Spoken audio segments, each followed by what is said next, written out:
que tal vez la persona tenga en su haber, en su enseñanza, en su experiencia de vida, se pongan a disposición para ayudarle a transitar una nueva realidad. Decimos, es este momento en el que la situación interna y externa se enfrentan a esta nueva realidad. Se gestionan nuevos mapas mentales, se generan cambios en la cultura del paciente, en la dinámica familiar, social, espiritual, personal. Desde diferentes puntos teóricos se ha hablado de diferentes momentos del duelo. En lo personal, a mí me gusta mucho dividirlo en tres momentos específicos, que es la sensación o primer impacto de embotamiento o liberación emocional intensa, que es el shock, la sorpresa, el cambio repentino, donde va a haber una liberación emocional muy significativa, muy potente. Posteriormente, cuando la misma emocionalidad baja, disminuye y se van generando las dinámicas sociales, culturales y relacionales, puede existir un repliegue para que en ese repliegue se empiece la persona simbólicamente como a lamer las heridas, a resignificar la pérdida, a revisar hasta dónde está impactando, a revisar cuál es la magnitud de la circunstancia, para que finalmente sobre esta nueva información que se vaya gestionando se dé una recuperación que le permita rehacer y reafirmarse como individuo, como ser, ante una nueva sociedad y ante una nueva circunstancia de vida. Como lo he manejado en mis ponencias, las pérdidas o el elemento tanatológico no solamente se enfoca al ser querido. Vemos que cualquier circunstancia que nos vaya o que nos cambie de un punto A a un punto B, pues genera un proceso de duelo. En este caso, tenemos que no solo la muerte, sino las cualidades físicas, cognitivas, emocionales, objetos importantes de vinculación, relación que es la que vamos a trabajar ahorita en esta ponencia, e inclusive cambios laborales, pues gestionan que se empiece a dar un proceso de duelo. Entonces, toda pérdida involucra un proceso de duelo, algunas con más intensidad y algunas con menos intensidad. ¿Qué es lo que vamos observando entonces? Siendo muy particular el duelo de pareja. Nos dice, si bien hay crisis transicionales, hay crisis del desarrollo y hay elementos de pérdida en cada etapa de la vida, hay unas que generan más dolor y que quizás una de estas sea la separación de una pareja. ¿Por qué? Porque en la pareja depositamos muchas cosas. En la pareja se gestionan estos vínculos que salen del área familiar y se forman una nueva familia o un nuevo espectro familiar que está llena de deseos, de ilusiones y de esperanzas. Entonces, cuando este proyecto se ve coartado, se siente como una muerte simbólica. Ahorita vamos a profundizar en este componente de simbolismo. ¿Por qué impacta tanto la muerte de pareja o por qué estas circunstancias son de las más trascendentales en la experiencia humana? Nos dice que encontrar el amor romántico es una expectativa construida sobre la base de la cultura. ¿Qué quiere decir? La cultura nos invita a formar vínculos con otras personas fuera de la familia. ¿Para qué?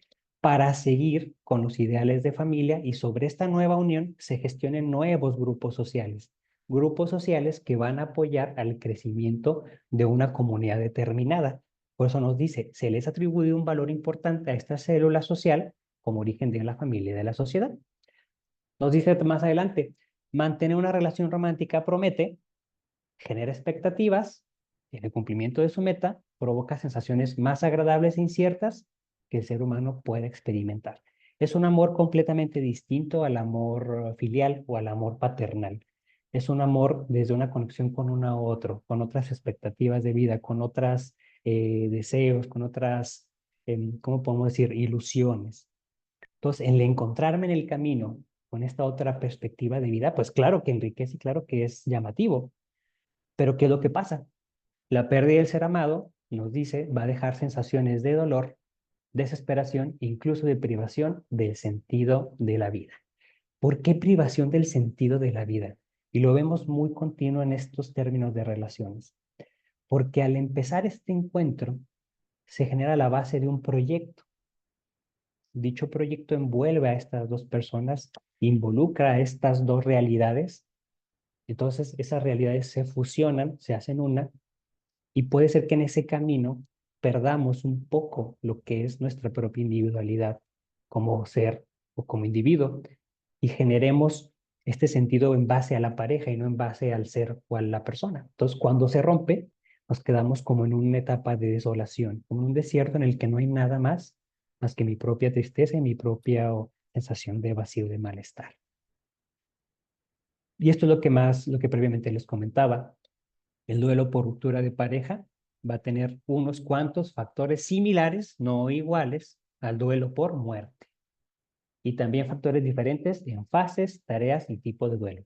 Por eso quise ser como muy puntual al inicio. Si bien la base en la que yo trabajo duelo está sobre estas tres áreas que les comentaba, lo que es la explosión emocional, el repliegue y finalmente pues el encuentro con la sociedad, es bien interesante que al analizar el duelo de pareja, vemos que hay unas etapas que son como muy características. Se siente igual un dolor grande por la pérdida, se siente un dolor igualmente grande por las cuestiones de lo que se está perdiendo, de lo que se destruye, como en la muerte, pero los acercamientos personales son los que varían. Entonces, hablamos en la muerte del amor, o en el término de una relación, de una muerte simbólica. Algo se aniquila y algo cambia. Nos dice, esta muerte simbólica está ligada por la separación amorosa y claro que esta separación va a llevar a una inestabilidad emocional. ¿Por qué? Por varios componentes. El primero, y el que a mí me gustó mucho leer, fue vive bajo el tormento de la esperanza del retorno. Estamos siempre con esta idea de que algo puede cambiar y de que podemos regresar a un estado previo a la pérdida. Es esta imagen ilusoria de que las situaciones no pasan. Es esta idea de que la permanencia forma parte de nuestra vida. Y caso contrario, la propia impermanencia y los propios cambios es nuestro pan de cada día, pero siempre estamos como en esta esperanza de que no va a cambiar nada, de que todo va a seguir completamente igual. Hay una constante reactivación emocional ligados a la persona amada. Más adelante lo vamos a profundizar, pero tenemos los componentes de las redes sociales, tenemos los componentes de las amistades. Ahorita es más fácil contactar a alguien que en antaño, una llamada, un mensaje de texto. Entonces, siempre que se genere este temor o esta ansiedad de la separación, pues se va a empezar a generar esta reactivación emocional del dolor, de la tristeza, o simplemente a recordar cómo se suscitó la pérdida. Entonces eso va a generar una reexperimentación que la persona va a tener que trabajar a lo largo del proceso de estabilidad que va a tener que gestionarse a partir de la pérdida. Pasa algo bien interesante y es donde se divide mucho lo que es el duelo de ruptura al duelo por muerte. Nos dice, ante la muerte de un ser querido, existe la certeza de lo irreversible del hecho. ¿Qué quiere decir? No hay vuelta atrás. Desde que estamos en la ritualística funeraria, acompañando el cuerpo, llevándolo al lugar de cremación o al lugar donde se van a descansar los restos físicos, a nivel cognitivo ya hay una certeza, hay un corte de que en lo fisiológico, en lo corporal, algo se modificó. Y en el duelo por ruptura de pareja, no existe esta certeza. ¿Por qué? Porque, por ejemplo, a pesar, o pongamos un ejemplo, tal vez se dio un rompimiento a distancia, pues sí tenemos este corte corporal simbólico, pero en relaciones donde viven en el mismo estado, en el mismo entorno, siempre va a existir esa certeza, vamos a llamarle, de que en algún punto del tiempo nos podamos reencontrar. Entonces, este posible reencuentro pues va a generar esta serie de emociones como ambivalentes y cambiantes. Yo sé que ya no estoy con esa persona, pero verlo me vuelve a hacer experimentar culpa, dolor y desesperación. Entonces, es donde se divide mucho estos dos duelos, que en el de la pareja se suscita siempre esta expectativa de que algo puede suceder. Y en la muerte está la expectativa, pero la propia realidad corporal nos dice que no se va a suscitar, que algo cambió en realidad. ¿Cuáles son algunos de los elementos que pueden gestionar o generar esta separación? Pues bueno, nos divide Sánchez Argón y Martínez en este artículo bastante interesante de 2014, cuatro principales. Nos dice, puede haber una preexistencia de fatalidad. ¿Qué quiere decir? Que desde el inicio los proyectos de vida no estaban bien enlazados o que en el curso del crecimiento de la pareja no se está llevando a cabo la misma visión. Entonces, se genera esta falta de similitud ¿Y qué pasa? Pues esta falta de similitud gestiona el rompimiento. Me gustó mucho esta, dice, el fracaso involuntario, ¿verdad? Las formas de comunicación no son las mejores, no hay interacción eficaz para un buen desarrollo del vínculo, que creo que es cuando también ya buscamos a nuestros especialistas en terapia de pareja, porque pues no se está dando bien la comunicación y la interacción, entonces tenemos que buscar formas de comunicarnos mejor. Nos dice una tercera es la pérdida del proceso. ¿Qué quiere decir? Decía la canción de José José, ¿verdad? Se hicieron cadenas lo que antes eran cintas blancas. Pues tiene mucho sentido. La relación se desgasta, pasa el tiempo, el conflicto se instaura y esta instauración del conflicto genera el malestar. Es bien interesante cómo hay parejas o experiencias de relaciones en las que más desde la cuestión del amor, el acompañamiento y el crecimiento, la pareja está cimentada en un conflicto continuo. ¿Por qué? Porque recordemos, y lo veía esto en una ponencia hace unos días, nos dice, es preferible sentir una emocionalidad negativa intensa que sentir una paz profunda. En la paz profunda no hay movimiento emocional, ni alegría, ni tristeza, simplemente hay un momento de estabilidad. Pero ¿qué es lo que sucede? Socialmente no se nos ha enseñado a experimentar esta paz. Siempre tenemos que estar en estos polos cambiantes entre lo que es la experiencia de mucha intensidad emocional o el escape de una intensidad negativa a través de la tristeza y el enojo.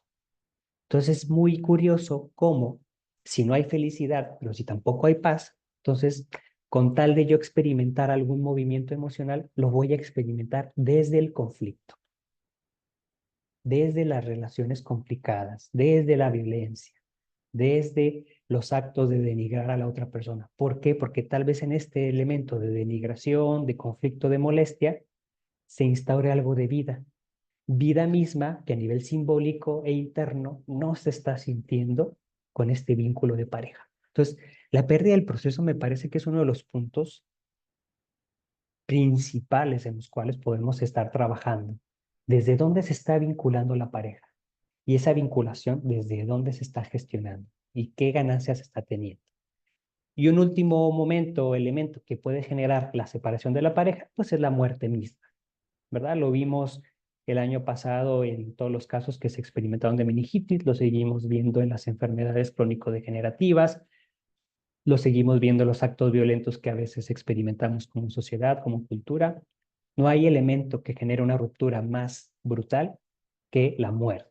Entonces nos dice, el vínculo termina abruptamente por factores fuera de control por parte de un miembro de la pareja. Esta parte me gustaría remarcarla. Fuera de control por parte de un miembro de la pareja. No tenemos el control sobre estas circunstancias. Todo pasa afuera y adentro se genera el caos. Lo que hace muy poco probable el hecho de que se pueda restaurar el vínculo. Pues porque la de la muerte todavía nada se regresa, al menos desde las perspectivas místico-religiosas, pero en la práctica, pues todavía no hemos sido capaces de volver de la muerte como tal. También hay dos elementos que son muy interesantes. ¿Cómo se gestiona la separación? Nos dice Manuel Nevado y José González en su texto sobre el duelo que puede haber dos momentos o dos formas de que se dé la separación. Una a través de lo que denominan ellos el duelo de pareja consensuado, que quiere decir es este mutuo acuerdo en que ambas partes ya se saben incapaces de estar juntas y tal vez han alcanzado un grado de maduración tal que esa maduración les permite visualizarse sin el otro y al mismo tiempo llegar a un acuerdo para estar sin la otra persona. Pero se me hace muy interesante que ellos proponen, aunque hay un mutuo acuerdo, es bien interesante analizar que las dos personas en realidad tengan la misma seguridad al momento de tomar la decisión. A pesar de que hay un mutuo acuerdo, puede ser que una de las personas se separe con dudas y la otra tenga que aceptar la decisión de la otra persona. Entonces, es bien curioso cómo, aunque sea algo consensuado, también genera un dolor muy profundo. ¿Por qué? Porque sabemos que estamos mejor sin estar juntos, pero aún así nos duele saber que no podemos estar juntos. Y tal vez yo quiera visualizar la relación desde otra perspectiva para buscar algún elemento que la salve, pero la otra persona ya sabe que no hay una salvación, ya sabe que es algo que se tiene que dejar ir, que es un proceso que se tiene que dejar avanzar. Y también manejan este otro duelo de pareja difuso. Este me gustó mucho, ahorita van a ver por qué. Dice, se cristaliza la separación de una manera efectiva, pero aún así se siguen dando encuentros puntuales.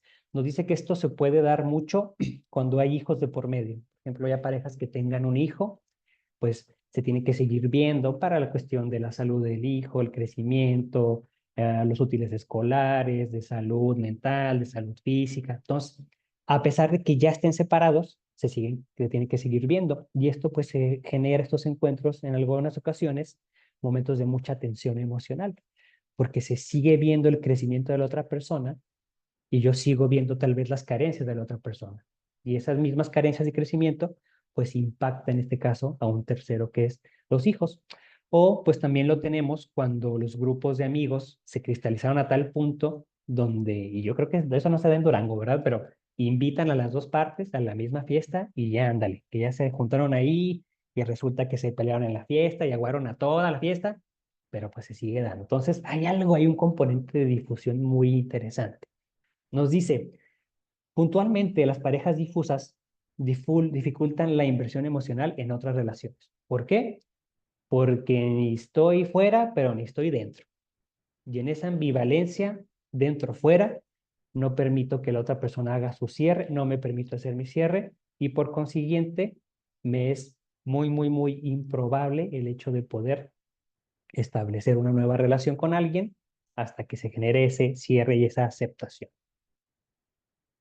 De esto que me puse a investigar sobre el tema y me llamó mucho la atención un artículo que se publicó, me parece, en Argentina en el 2005, un poco antiguo, pero dicen que la historia se repite, ¿verdad? Si no la trabajamos. Entonces, este término de pareja difusa se convirtió o lo describen estas autoras desde la pareja irrompible. Y ellas abren la pregunta, puede ser posible que algunas personas, después de haber terminado las relaciones de pareja, no puedan separarse totalmente? O sea, ¿a qué se debe? ¿Verdad? Que no se logra hacer este clic, este cierre. Y nos vuelve a hacer la pregunta, ¿por qué estas mismas personas, al momento de tener una relación de pareja amorosa formal, no pueden mantenerse unidas totalmente y por lo general irrumpen en una separación? Dice, ¿por qué no pueden terminar una relación previa, simbólicamente hablando, emocionalmente hablando, y cuando establecen una nueva, también llevan arrastrando esas características de la previa y al mismo tiempo arrastran a otra nueva pareja a ese ciclo de parejas irrompibles, como si fuera un virus, ¿verdad? El virus de la pareja irrompible. No puedo sanar uno, pero estoy contagiando a otro y otro y otro y otro y otro y otro. Entonces, muy interesante que en el curso de este artículo nos dice, las parejas irrompibles y de las cuales me parece que ahorita estamos, no puedo decir si sufriendo, pecando, experimentando mucho en la actualidad, pues son estas parejas que viven en estos dos polos de unión y separación. ¿Qué quiere decir? Me alejo de ti, pero al estar alejado siento culpa, siento tristeza, siento emociones negativas que no puedo trabajar, entonces me tengo que unir, pero al estar unido a ti, también siento malestar porque perdí mi individualidad, perdí mi capacidad de estar solo, ya no tengo mi tiempo libre como lo quería, entonces me separo, pero empieza el ciclo. Entonces, ¿qué es lo que pasa en estas parejas? Se da una confusión entre el estar y no estar con alguien como pareja. Sí, pero no, ¿verdad? Este clásico, sí, pero no. Y estamos ahí en este famoso estire y afloja, estire y afloja. ¿Cuál es la característica principal? Las parejas irrompibles tienen esta incapacidad a nivel personal y vincular de concluir satisfactoriamente un duelo, tal vez por distintas pérdidas significativas en su historia de vida. Es bien interesante que el análisis de estas parejas nos abre un componente nuevo y si la dificultad no radicase tanto en la pérdida actual, sino en el manejo previo de sus pérdidas de desarrollo de vida, ¿qué pasaría si nos pudiéramos meter a todos esos elementos en los cuales la persona no fue capaz de hacer cierres, no desde la experiencia de pareja, sino desde la experiencia de vida que ha recorrido? ¿Cómo se le enseñó a esta persona a nivel familiar a trabajar las emociones negativas? ¿De qué forma se le enseñó, se le mostró que podía vivir la tristeza? que podía vivir el enojo. ¿Qué pasa? ¿Qué pasa con ese currículum vitae previo de experiencias dolorosas que ahorita se está manifestando como un elemento de corte ilimitante? Más adelante nos dan características bastante interesantes de cómo es este ciclo de las parejas irrompibles. Nos dice, se encuentran en un círculo vicioso entre estos dos polos que vimos, unión y separación, por lo que siempre van a estar en este punto medio o punto intermedio de indefinición. Este punto intermedio, como no da certezas, gestiona la incertidumbre y por consiguiente va a dar una sensación de inestabilidad constante en las relaciones presentes y posiblemente futuras por el componente ansiógeno y de pensamiento rumiativo y querer control de la realidad futura. Nos dice, el tipo de pareja pues sabe que se tiene que separar porque no están funcionando, pero cuando se empiezan a separar, que se empieza a generar la distancia, empiezan a añorar lo que se tenía. Y empiezan estos temores. ¿Y si no consigo a alguien más? ¿Qué tal si ya nadie me quiere? ¿Qué tal si era mi príncipe azul? También nos han bombardeado mucho desde la cultura esta parte, ¿no? Estos dichos famosos de uno sabe lo que tiene hasta que lo ve perdido. En algunos casos sí llega a ser real, pero en otros me parece que es un componente más de temor. Y este temor nos gestiona como esta imposibilidad de separación. ¿Qué es lo que pasa? Como no podemos estar ni unidos al 100%, pero ni distantes al 100%, vamos a estar insatisfechos, vamos a estar frustrados, enojados y por consiguiente siempre buscando la culpabilización interna o del otro por mi estado emocional, en lugar de la responsabilidad que gestiona o que se debe de generar en cada uno de nosotros. Un tercer elemento importante es que hay una dependencia emocional.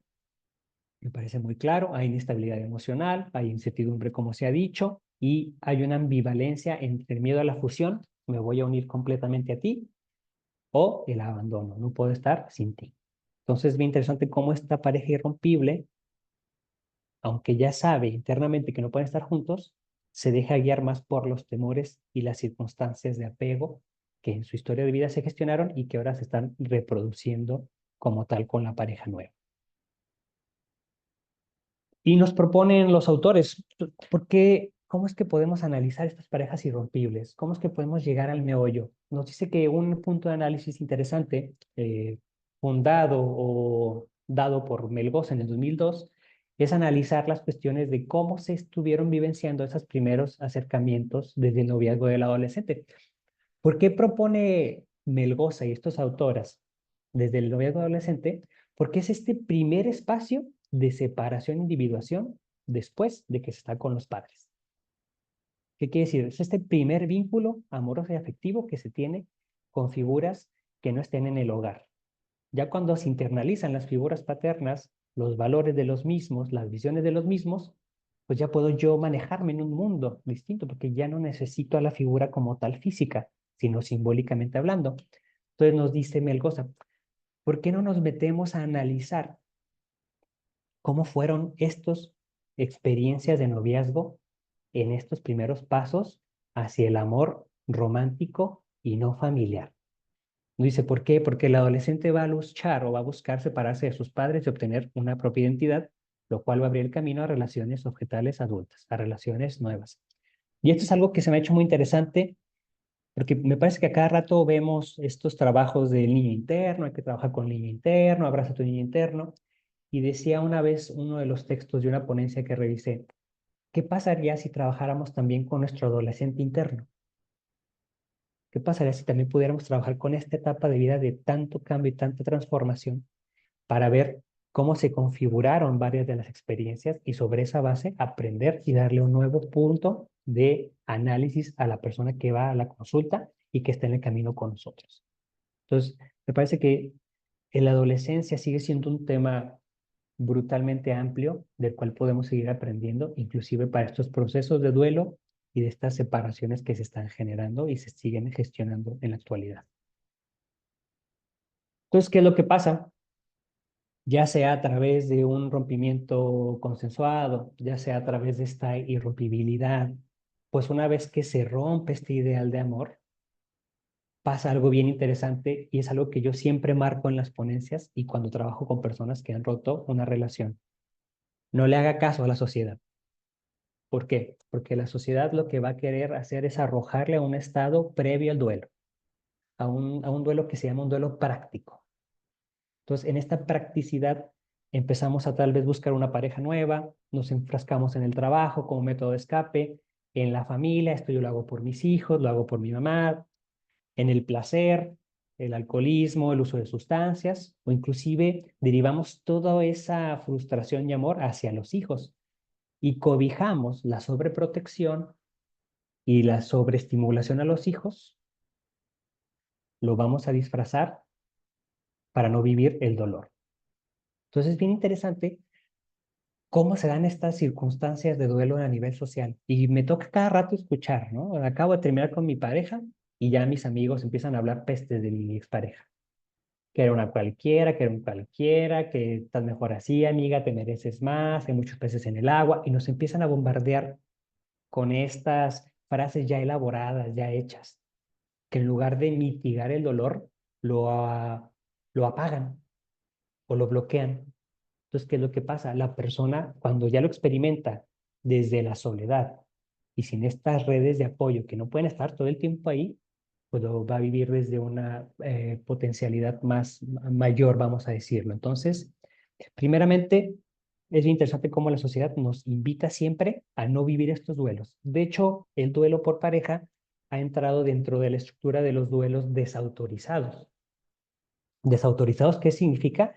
Que no tenemos permiso a vivirlos, y principalmente en lo social. ¿Por qué no tenemos permiso a vivirlos? Porque tienes que establecer un proyecto de pareja para, a nivel inconsciente social, perpetuar la estructura social y familiar que se ha estado dictando. Entonces, ¿qué es lo que puede pasar a estas personas que no viven su duelo de pareja desde una cuestión como más sana, más natural, más íntima?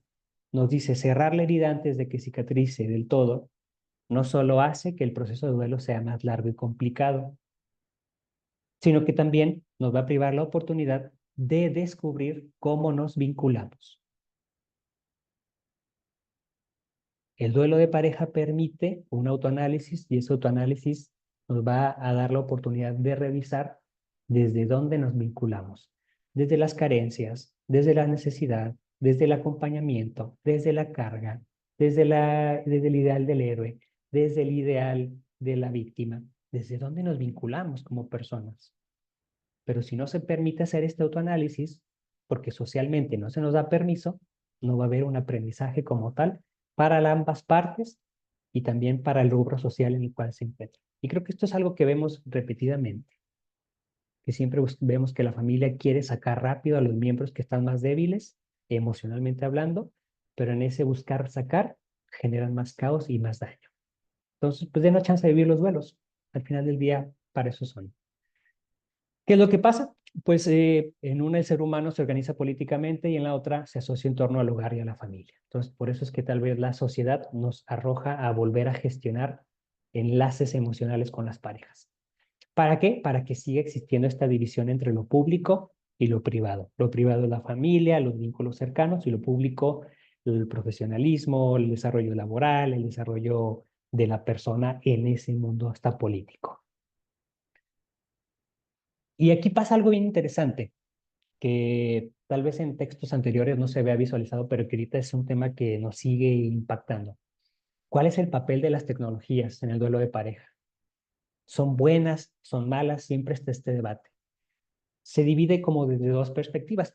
Hay un componente positivo en las tecnologías y la vivencia del duelo. Dice, es un bastón de conexión con nuevas personas.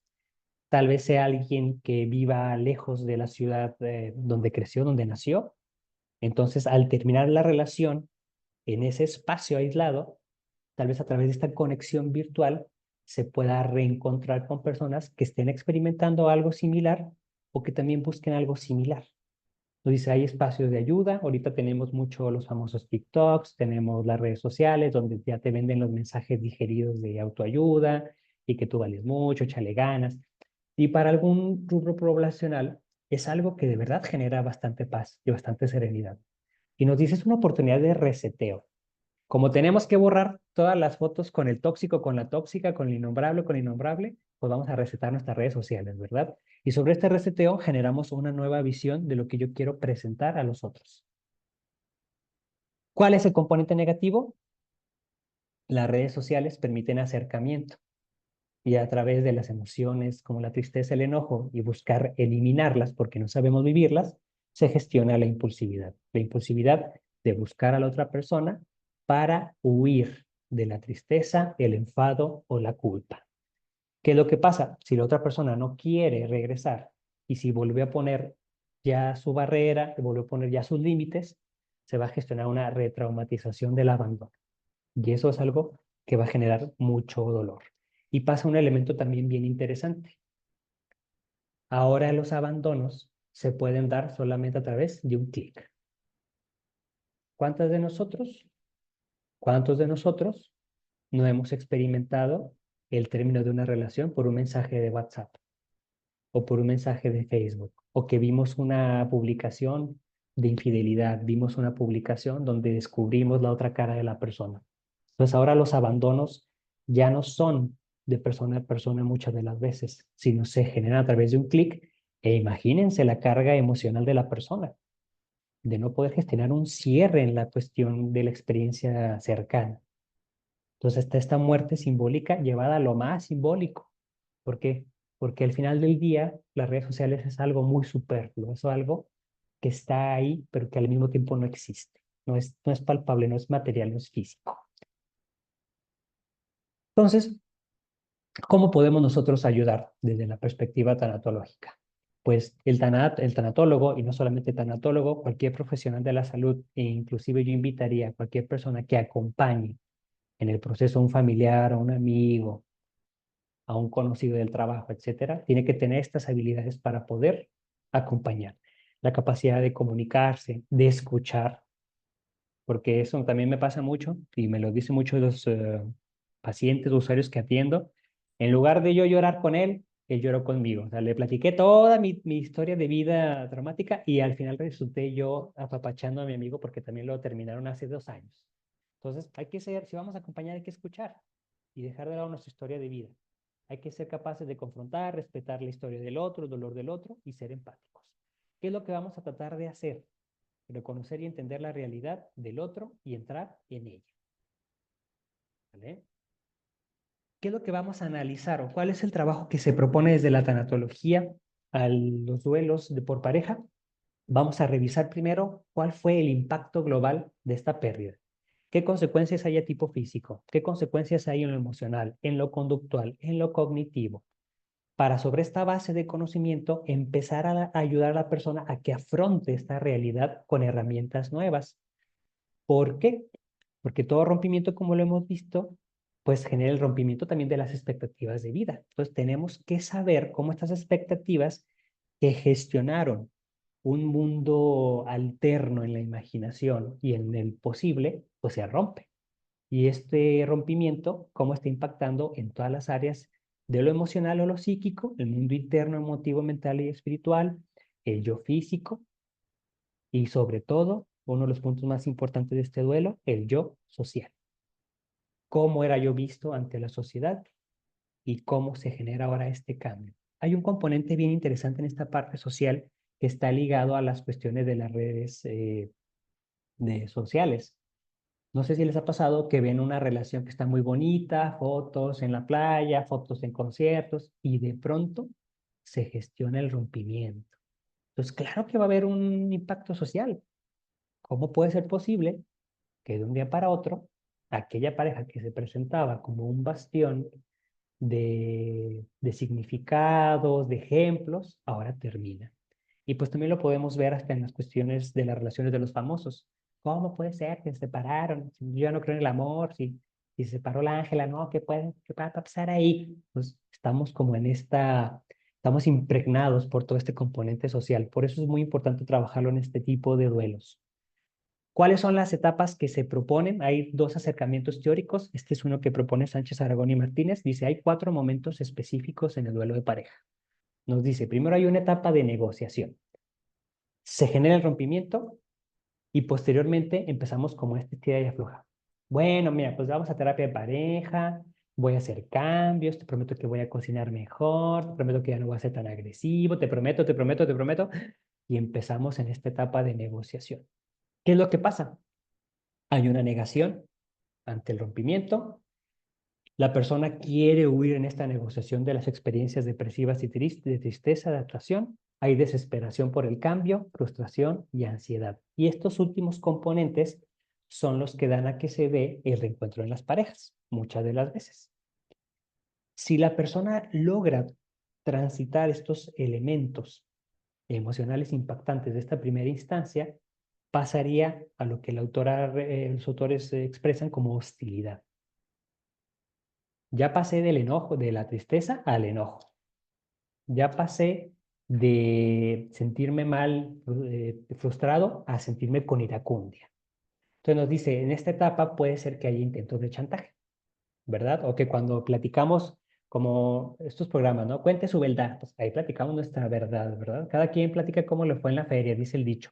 Entonces, ¿qué es lo que pasa? Empieza este contacto social y en lo social empieza esta narrativa de cómo me fue a mí. Pero ¿qué es lo que pasa? A veces lo social observa el proceso del desarrollo de la pareja y ¿qué le dice a la persona? Pues como que no te creo mucho, ¿verdad? Porque yo viví esa relación contigo desde el observador. No tiene mucho sentido lo que me dices. Por eso se puede gestionar también aislamiento y evitación social, porque la persona encuentra en su red de apoyo que hay una realidad que le están demostrando. O sea, sí te creo, pero al mismo tiempo es esta otra realidad. Tú también hiciste esto, también se gestionó esto, esto, esto y esto. Entonces, ¿qué es lo que pasa? Como se da este aislamiento, esta evitación social, la persona se va a un espacio como muy privado y en este mundo interno mental, pues empiezan a generar las posibilidades. Pues tal vez fue porque había una persona más, voy a indagar redes sociales, empiezan estas conductas hostiles, ¿no? Inclusive de romper la privacidad del otro por querer identificar algo. Si la persona logra pasar esta hostilidad, se da un espacio de desesperanza. ¿Qué quiere decir? Se instaura más la tristeza, se instaura más la noción del cambio. Puede haber también desesperación como la primera etapa, frustración igual, ansiedad, decepción, pero hay un componente extra, que es la resignación. Y esta resignación gestiona la desilusión, pero al mismo tiempo permite que se dé un acercamiento al cambio. Tal vez ya no busco en la última etapa, que es la pseudoaceptación, ser hostil. Todavía tengo pensamientos de desprecio y arrogancia, pero ya no estoy buscando expresarlo hacia la sociedad. Lo mantengo en un mundo interno donde bailo con estas dos perspectivas, entre el ego dañado, el ego lastimado, pero la realidad de que todas acciones, todas decisiones tomadas en el pasado tienen un impacto en el presente. ¿Qué es lo que pasa entonces? Se trata de resignar, ve que no se puede hacer nada al respecto, a pesar de traer la distancia o de distracciones, pues tenemos que adaptarnos a esta nueva situación. Y esta aproximación teórica se parece mucho a la que propone José González y Manuel Levado en el mismo libro que les comento del duelo, donde maneja que hay 6 etapas principales o 6 momentos: al rompimiento, incredulidad, negación, insensibilidad, posteriormente con el tiempo, rabia, ira e envidia, pasaríamos posteriormente al miedo, la angustia, la incertidumbre, al retomar el por qué se dio el rompimiento, podemos pasar a la culpa. Como no podemos cambiar nada del suceso, pasamos a una sensación de descontrol, necesidad de salir, de reencontrarse con el grupo social, etcétera. Sentir nostalgia por aquello que terminó, para que finalmente esta nostalgia nos permita una serenidad y una necesidad de estar mejor, de reencuentro. Entonces, si se fijan, si bien en una son aproximadamente 6, 7 y en otra 4, manejan lo mismo, que hay momentos emocionales que la persona tiene que experimentar y que nosotros como copilotos del duelo tenemos que saber manejar y sostener. Me gusta mucho esto que dice José González, con el que tuve oportunidad de tomar clases. Dice, nosotros sostenemos la emocionalidad del doliente. Entonces, en esa emocionalidad y en ese sostener, vamos a atravesar con ellos estas etapas para ver si el camino que van a tomar los va a llevar a un desastre o a un momento de más dolor, o saber en qué momento poder dirigirlos desde la perspectiva más empática, más afectiva y más profesional posible.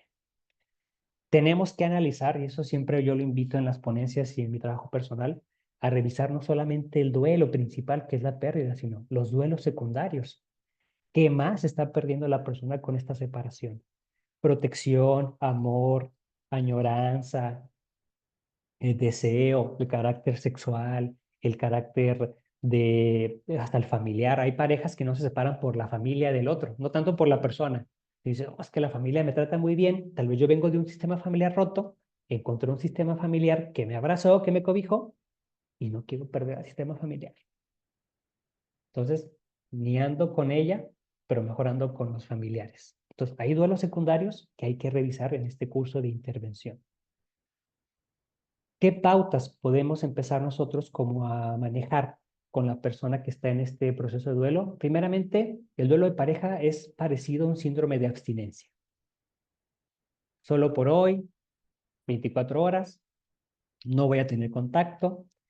Si siento la ansia de comunicarme, es como si fuera una sustancia, no me voy a comunicar, tengo que vivir ese malestar. Por eso nos dice no tener contacto y evitar estímulos asociados a la persona. Cero redes sociales, contacto cero. Esto nos lleva al siguiente punto, que haya una vía de comunicación menos emocional. Si tenemos que comunicarnos con la persona, porque tal vez haya hijos, tal vez haya cosas que se tengan que dar, procesos legales inclusive, que sea la comunicación menos emocional. Disculpen, nos dice que tal vez una buena idea sería a través de correos electrónicos, ahorita ya se usa mucho a través de los abogados, a través de un mensaje, pero sin generar estas cartas que a veces le damos a las personas. Y también es bien importante que cuando nosotros salgamos con el grupo de apoyo con el que estemos, se evite hablar de la persona, tanto para bien como para mal, porque creo que es en lo que caemos más. Tratamos de modificar la perspectiva a quien está experimentando el dolor y por querer hacer un bien hacemos un mal. Entonces, a mis conocidos, si vamos a salir, por favor, eviten hablar del tema. Ahorita no me siento listo, no me siento lista. Y sobre todo, lo que se enlaza al síndrome de abstinencia, no mirar redes sociales. Cuarto punto, este me encantó cuando lo leí. Duelo primero, amigos, ya veremos después. Es un estado de introspección, es un estado de retraimiento en el cual tenemos que vernos primeros a nosotros. ¿Vale? Ahí me hicieron un rayoncillo, ¿eh? ¿Qué onda? Y finalmente, pues también ser consciente y enseñarle a la persona que le va a doler todas las instancias del aspecto temporal. Claro que va a doler el pasado, porque hay un proyecto fallido. Claro que va a doler el presente, porque es un presente distinto. Y claro que nos va a doler el futuro por lo que pudo ser y no va a ser ahora en adelante. Entonces, estos primeros puntos son los que podemos también gestionar en este proceso de duelo por pareja. Este punto a mí me gusta mucho trabajarlo. ¿Cómo afrontamos la pérdida? ¿Desde la resignación o desde la culpa? Entonces, yo siempre tiendo a enseñarles a las personas el ciclo de la culpa desde lo que he estado pudiendo leer. Cuando recordamos las circunstancias de término, empezamos con esta rumiación cognitiva. ¿Qué pasó? ¿Por qué pasó? ¿Desde cuándo pasó? ¿Quiénes fueron los culpables? ¿Había un tercero en discordia? ¿No había un tercero en discordia? ¿Cuándo fue que se fue al traste? ¿Fue en el concierto? ¿Fue en la comida? Pero sí estábamos bien antes. Entonces empezamos a rumiar. ¿Qué es lo que vemos? Que esta rumiación nos lleva, pues, de manera lógica al resultado real. Pues bueno, el chiste es que ya no estamos juntos. Entonces, todo lo que no se hizo, da este resultado. ¿Qué es lo que pasa? Dice, no me acuerdo el nombre de la autora, pero en uno de sus textos dice, es preferible tener un 1% de control en lo mental que tener un 100% de descontrol en lo real. Entonces generamos escenarios posibles y empezamos a hacer estos discursos en la regadera de, no, es que yo le dije, luego, es que yo me dije, y seguro le voy a hablar ahorita y vamos a hablar de este tema. Empezamos a debatir. ¿Para qué? Para generar un resultado irreal que no sea el rompimiento. ¿Cuál es la trampa? Que como el rompimiento ya ha sido en el pasado, hay un fallo en el cambio de la situación real y alguien tiene que ser castigado. Y muchas de las veces nos vamos al autocastigo. Entonces empezamos a experimentar estos rompimientos desde la culpa, desde el arrepentimiento, la expiación, la reparación y el perdón, y no desde una resignación de que mi vida va a cambiar y de que yo tengo que empezar a adaptarme a los cambios. Entonces, bien interesante tener cuidado con el afrontamiento del duelo a través de la culpa. que ojo, se puede presentar en diferentes momentos. Sin embargo, no es bueno que la persona se enfrasque siempre en él. Entonces, la tarea tanatológica y la tarea terapéutica, la tarea de acompañar al duelo en este tipo de situaciones es escuchar la culpa, pero después redirigir la culpa, reenfocarla y generar una introspección real. No hacer que se encierren estos escenarios posibles y en este ciclo de imaginación posible. Eso no le va a servir de nada a la persona ni a quien acompaña, porque se va a frustrar y la persona no es capaz de visualizarse fuera de. Importantísimo revisar desde dónde la persona afronta esta realidad. Lo hace desde lo emocional, le gusta compartir emociones, sentimientos, desde lo comportamental, se va al trabajo, sale, actividades, ya se dedicó a hacer senderismo, ya juega pádel, ya va a ciclismo, ya está en el grupo de Avon, ya está en el grupo de scouts mayores de edad. O desde lo cognitivo, se leyó todo Kubler-Ross, se leyó todos los textos de teoría sistémico-familiar, pero resulta que es ingeniero, ¿verdad? Se leyó a todos los textos de autoayuda para superar a la persona amada. ¿Qué es la parte curiosa de checar los estilos de afrontamiento? Nos va a nosotros a abrir la pauta sobre cómo empezar a hablar el lenguaje del paciente o de la persona al acompañar, pero también nos va a permitir abrir un campo nuevo de acercamiento, de afrontamiento. ¿Qué quiere decir? No es que uno sea mejor que otro, sino que como toda herramienta, si lo llevamos al extremo, al exceso, se va a desgastar. Entonces, ¿cuál es la alternativa que podemos nosotros gestionar? Ayudar a que la persona lo viva desde estas tres formas. En algunos momentos lo vas a poder vivir desde lo emocional, otros desde lo comportamental y otros desde lo cognitivo. Entonces, vamos a ayudarle a que haga este ir y venir en el cómo está afrontando esta situación, para que esa conciencia de afrontamiento nos ayude a ir trabajando el yo psíquico, que es el que sale en muchas de las ocasiones más dañado en este tipo de situaciones o de momentos de pérdida. Una estrategia que también es bastante significativa, si es que era una pareja simbiótica, si es que era una pareja codependiente, si es que era una pareja dependiente, es empezar a analizar cuáles fueron o cuáles son los bastiones de apoyo que la persona tiene.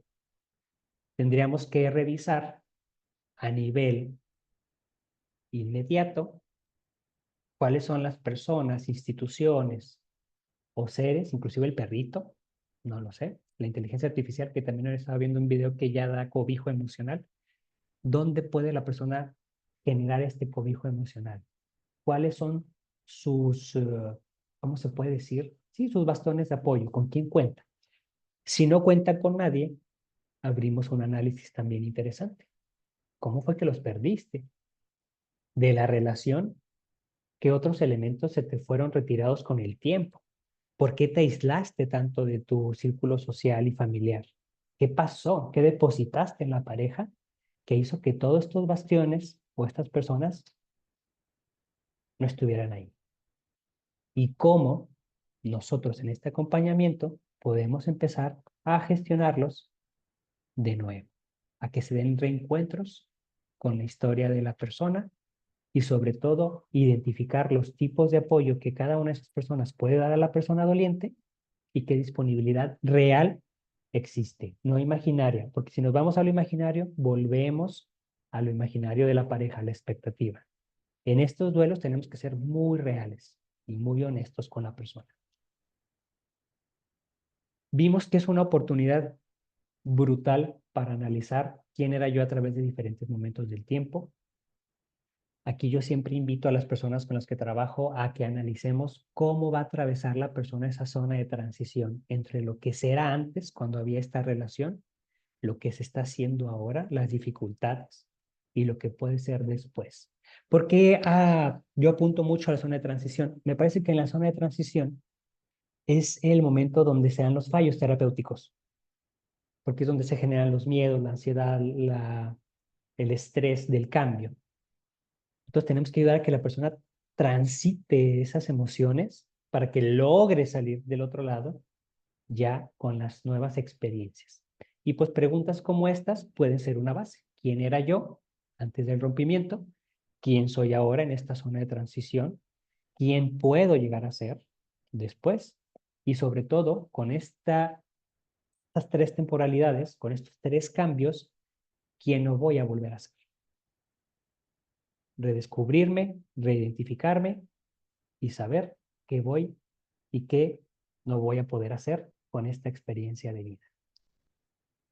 ¿Vale? Entonces el duelo de pareja, por eso decía que se parece un poco al duelo por muerte, porque nos hace reorganizar todo el contenido cognitivo, emocional que yo como individuo era y que ahora ya no voy a ser. Al final del día es esto, una oportunidad de autoconocimiento y crecimiento personal, permite conocernos, nos permite descubrir cómo se viven o tapan las emociones desagradables, lo que vimos al inicio, cómo viví mis duelos primarios y también cómo me vinculo, ¿verdad?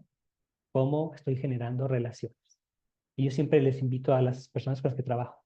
Cuando te vinculas, lo haces desde la carencia, esperando que la persona externa te complemente algo, o lo haces desde la oportunidad y el complemento. ¿Qué es la oportunidad del complemento? Esa persona que puede aportar a mí en el desarrollo personal, espiritual, social, y cómo puedo yo complementar también su historia de vida a sabiendas que en algún punto del tiempo, por la misma impermanencia de las cosas y los objetos y las relaciones, nos podamos separar. Pero que cuando nos separemos, no lo vivamos desde esta carencia, sino desde la armonía de saber que yo pude aportar algo a la vida del otro y la otra persona aportó algo también a la vida y a mi ciclo de desarrollo. Al final del día, pues todo es un viaje en estas experiencias de duelo y como cualquier viaje tenemos que atravesar los momentos.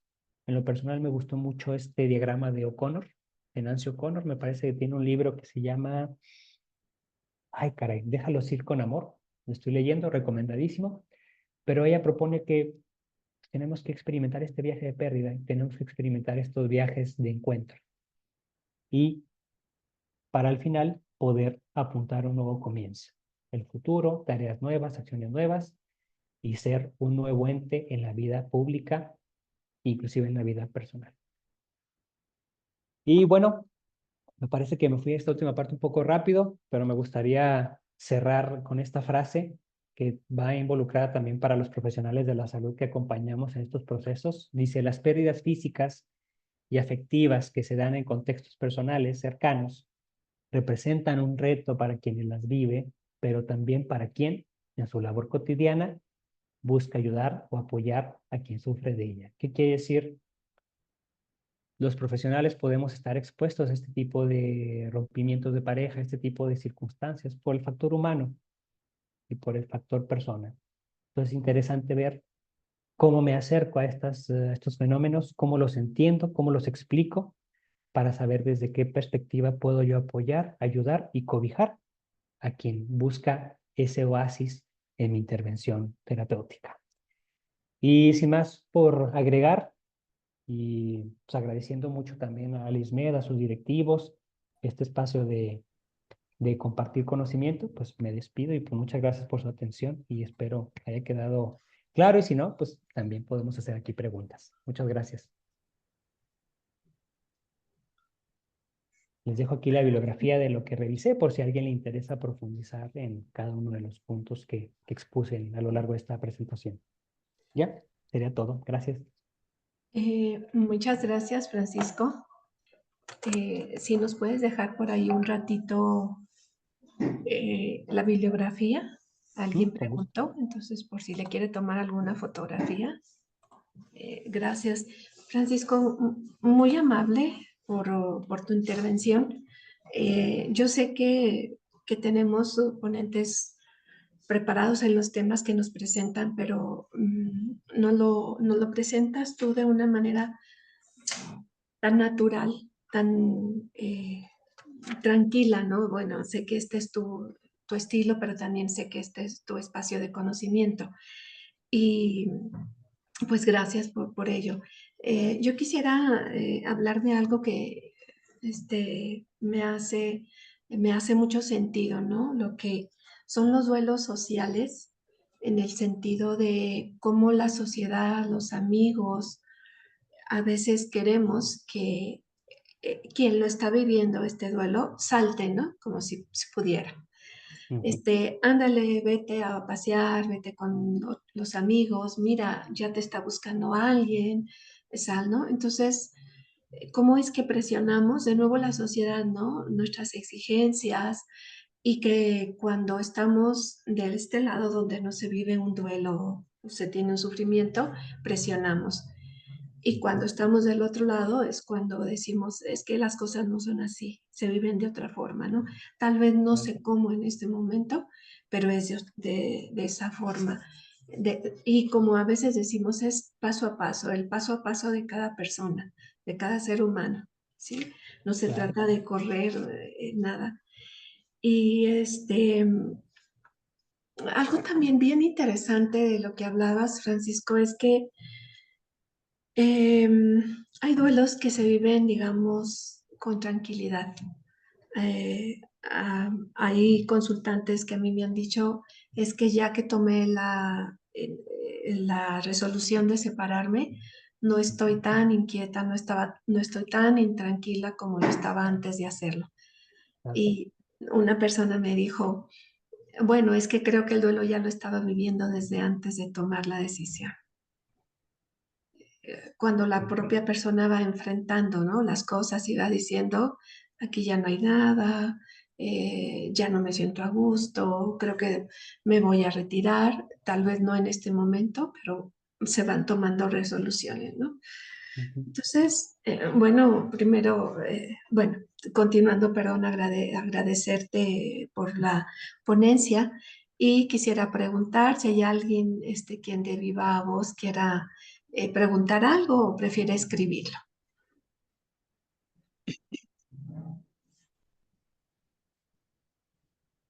Gladys. Adelante, Gladys. Gracias, hola, buenos días. Chara Paco, de verdad, como dice Lore, muy natural y todo un tema, ¿no? Finalmente, pues, Un poquito el audio, ¿ah? súper Sí, Gladys, ¿no te ideal escuchamos? llamársele taxonomía. ¿Bien? ¿Nos Se corta repites, un por poquito. favor?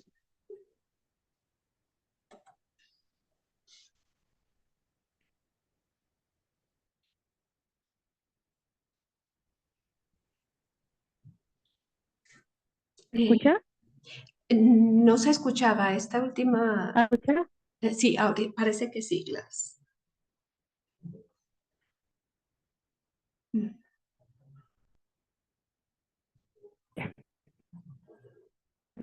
¿Escucha ¿Listo, ya? Gladys? A ver, ahí parece. Ni modo común. ¿Ahí ya me escuchan?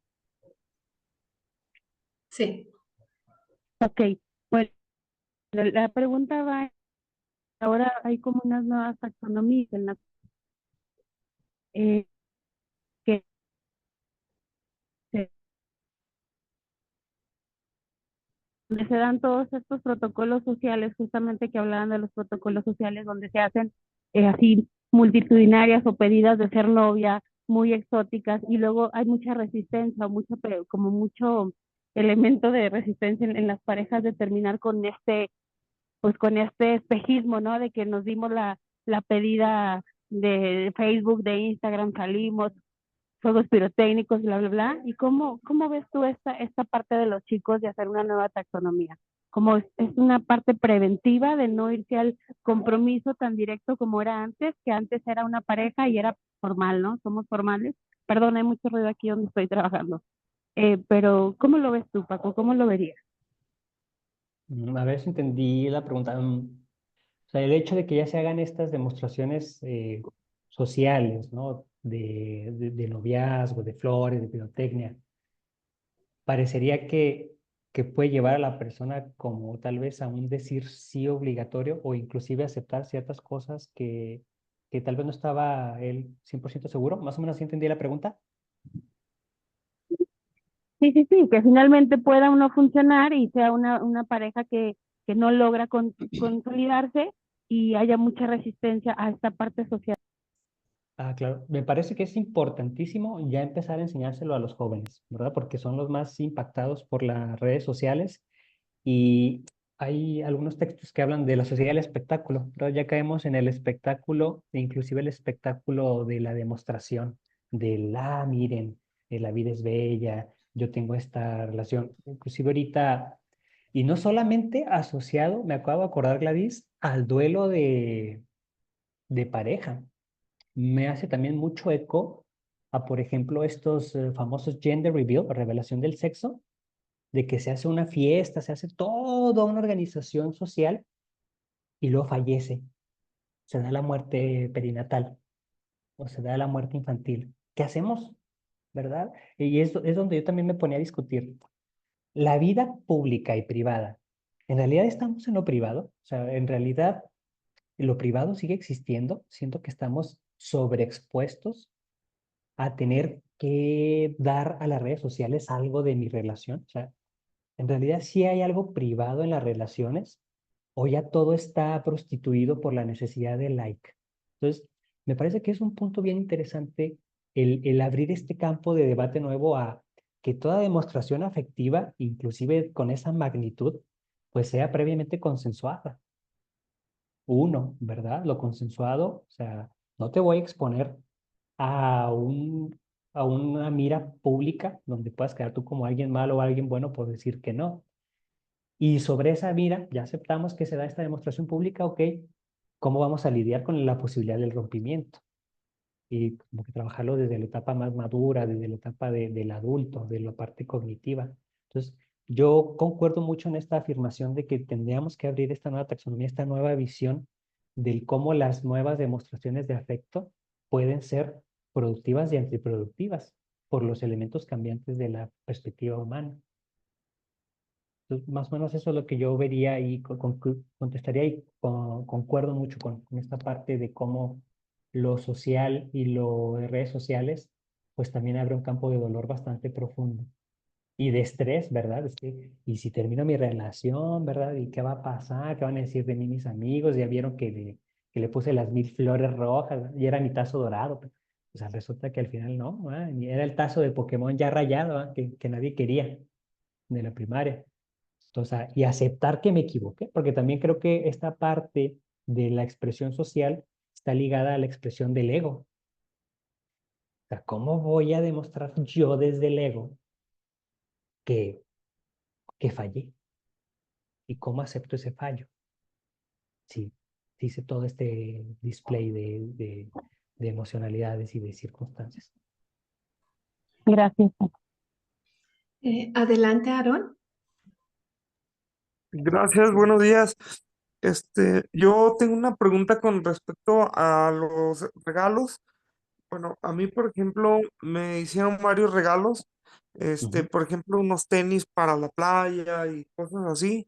Y algunas cosas sí me deshice de ellas, pero por ejemplo, otras digo, no, como que no quiero deshacerme de ellas porque tienen ujú. algún valor simbólico o todavía me son funcionales, pero no sé si eso tenga algún impacto emocional, si pueda yo hacer como una división ahí de qué puedo tirar y qué no. Mm, ok. Bueno, yo creo que contestaste la pregunta desde dos particulares muy interesantes. Dices, no es hacerme de ella desde lo simbólico o lo funcional. Me parece que la diferencia radica en eso, Aaron. Si es algo simbólico, lo simbólico abstrae, genera, lo simbólico trae un significado previo y está cargado de ciertas visiones o ciertas circunstancias. Entonces, me parece que cuando es algo simbólico, deberíamos de analizar desde dónde lo analizo, desde dónde vivo lo simbólico, desde la añoranza, desde el agradecimiento, que puede ser que sea algo simbólico, pero que cuando yo lo veo diga, ya no estamos juntos, pero agradezco que me haya dado esto y que me está haciendo funcional. Si lo simbólico se convierte en un objeto vinculativo y ese objeto vinculativo genera dolor, como puede ser en los duelos por muerte, es que yo guardo sus camisas, guardo sus tenis, guardo todo lo que me dio, porque eso me ayuda a mantenerlo cerca. a hacer como que no se murió. Bueno, ahí estamos hablando de un componente de negación y de que no quiere experimentar el componente emocional de la pérdida. Es distinto a que, por ejemplo, yo lo he visto con pacientes, ¿verdad? En mi propia experiencia. Me regaló un celular. Primeramente, hay algo que a mí me han marcado mucho en el duelo y también otros maestros que lo han analizado en lo personal es, la otra persona va a regalar desde el hecho de querer regalar, porque para esa persona tú eres importante y sobre esa importancia te da algo, te da un obsequio. Entonces, ¿yo cómo recibo el obsequio?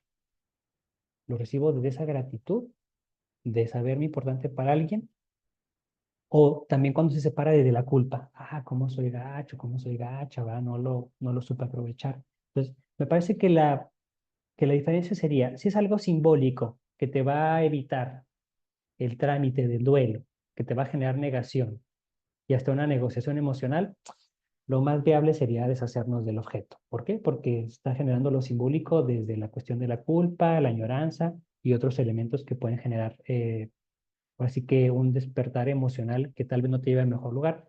Si se da desde lo funcional, que sean objetos que día a día te hacen ser mejor, te ayudan a crecer emocionalmente y que tú al usarlos, los usas desde la gratitud y el seguimiento, yo en lo personal y visto sobre otros autores, no le vería mayor problema.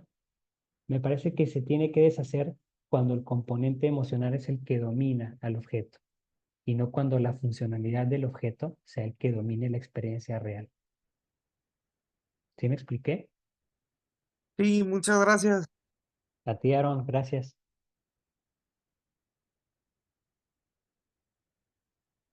Vi que había unas preguntas ahí en el chat.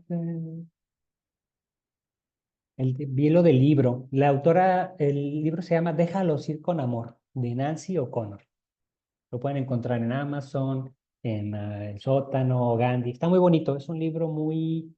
La autora habla como de una forma muy, muy humana, no tan técnica, y maneja unas etapas del duelo que difieren de las de Kubler-Ross, que son las que normalmente nos enseñan, y lo maneja como por tiempos.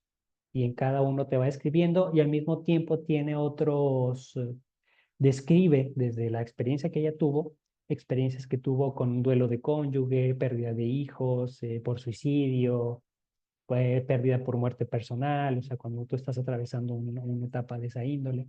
Entonces, me parece que es un libro de texto bastante humano y bastante útil, no solamente para profesionales de la salud, sino también para cualquier persona que pueda en algún momento acompañar.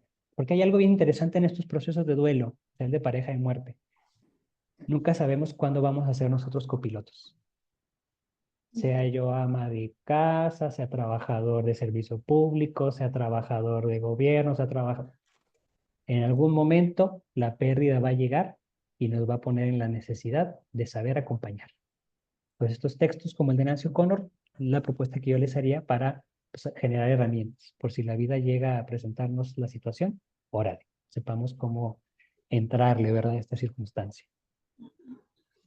Déjalo ir con amor, Nancy O'Connor. Bien, también Francisco nos preguntan por tus datos personales para buscar atención. Por aquí ya lo perdí, pero por aquí lo preguntan. Ah, sí, yo la verdad es que soy muy malo para redes sociales. Los que me conocen saben que soy muy malo en redes sociales, pero le voy a dejar mi teléfono en un mensaje directo con gusto. Ok, de acuerdo. Bueno, si no tenemos alguna otra pregunta, algún comentario, pasamos entonces a la entrega de la constancia por parte de el doctor Alan Díaz Alanís, que es el subdirector de enseñanza aquí en el Instituto de Salud Mental del Estado de Durango. Muchas gracias, maestra Lorena Betancourt. Bueno, voy a entregar la presente constancia al maestro Emanuel.